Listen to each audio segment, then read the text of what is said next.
বন্ধুরা, এই দুদিন ধরে মায়ের কাছে ছিলাম। চলো আজকে যেহেতু লোকজন আসবে বাড়িতে, একটু রান্নাবান্না ব্যাপার আছে, তাই ফোন করেছিল বাড়ি থেকে। তা আমি সকাল সকালই একটু চা জল খাবার খেয়ে মায়ের কাছ থেকে বেরোচ্ছি। এই দেখো মাকে, দেখো এই দেখো মা। তা আমি যাচ্ছি, আবার আসবো। আমি তো মাঝে মাঝেই আসছি মায়ের কাছে, এখন দুদিন অন্তর অন্তর। চলো এবার বাড়ির দিকে রওনা হওয়া যাক, বাড়ির দিকে যাই, দেখাবো।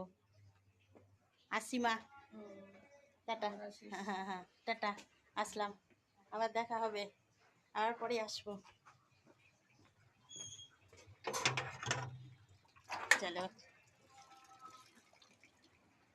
এ পিঙ্কি, পিঙ্কি, এ পিঙ্কি, এই আমি আসলাম। ওই ডাক এসেছে, লোক আসবে, তাই একটু রান্না বান্না করতে হবে। আবার আসছি, পরে আমাকে জানাস কোথায় যাবি। টাটা, আসবো যাবো, ঠিক আছে? তোমরা